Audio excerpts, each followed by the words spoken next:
दोस्तों, निषाद एक अत्यंत प्राचीन शूद्र जाति है। इस जाति के लोग समुद्र के मध्य दूर सुदूर क्षेत्र में रहते थे। ये मत्स्यजीवी थे। यह प्राचीन जाति पर्वत, घाटियों और वनांचलों तथा नदियों के तटों पर भी निवास करती थी। परंतु यह जाति सिर्फ थी ऐसा नहीं, यह जाति आज भी मौजूद है। हमारे देश में 4 वर्ण में कई जातियों के अपने अपने कार्य निर्धारित थे। कोई जाति ऊंची नीची नहीं थी। आज कलयुग में विकास का दौर चल रहा है, जो कि सिर्फ कलयुग के अंत से पहले का भ्रम है।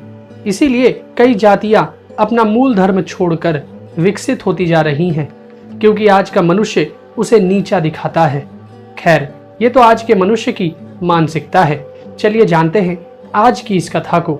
इस कथन का वर्णन श्रीमद् भागवत पुराण में चतुर्थ स्कंद के 15वें अध्याय से लेकर 17वें अध्याय तक, गरुड़ पुराण में आचार कांड के 4 से 5 अध्याय तक, पद्म पुराण के सृष्टि खंड में, स्कंद पुराण के प्रभास खंड में, पद्म पुराण के भूमि खंड में, महाभारत के द्रोण पर्व में, विष्णु पुराण में प्रथम अंश के 13वें अध्याय में, महाभारत के शांति पर्व में, हरिवंश पुराण में हरिवंश पर्व में, ब्रह्म पुराण में और वामन पुराण में 47वें अध्याय में मिलता है। दोस्तों, एक दिन वे सभी मुनिगण सरस्वती के पवित्र जल में स्नान कर अग्निहोत्र से निवृत्त हो नदी के तीर पर बैठे हुए हरि चर्चा कर रहे थे।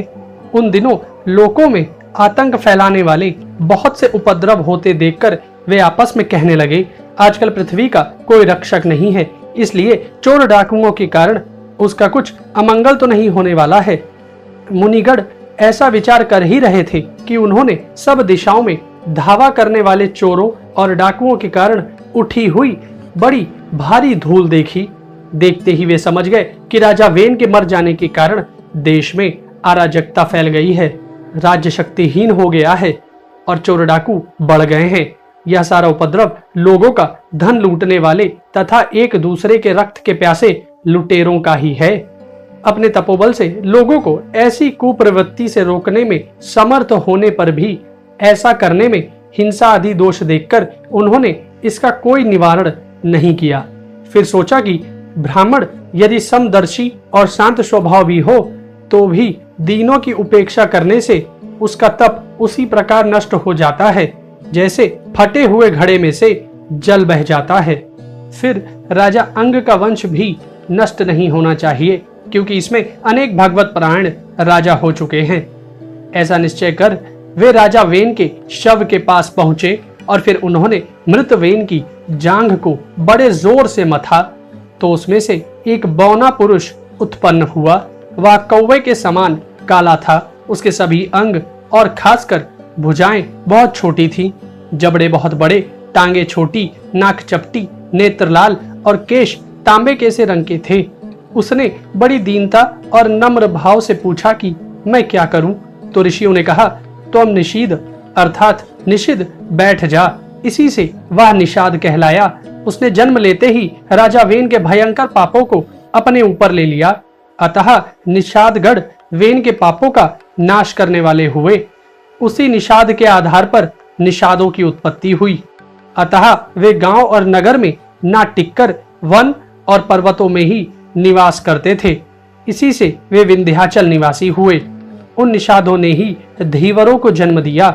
इन धीवरों के अतिरिक्त और जो भी विंध्य में रहने वाले तुषार, तुम्बर तथा वनवासी गोंडकोल आदि हैं, इन सभी को वेन से उत्पन्न हुआ ही समझो।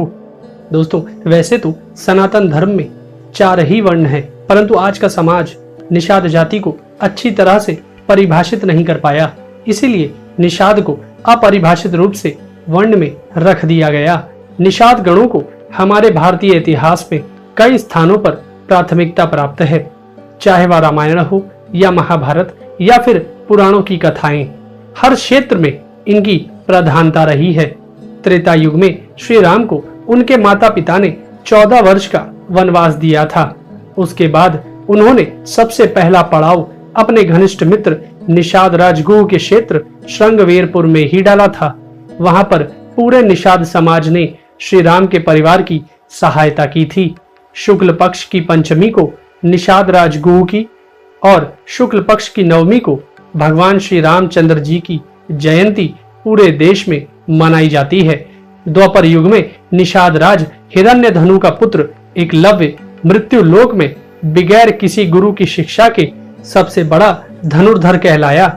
अर्जुन कर्ण के कौशल से घबराया नहीं था, परंतु एकलव्य को पहली बार देखते ही वह समझ गया था कि एकलव्य उसका सामना करने में पूरी तरह से सक्षम है।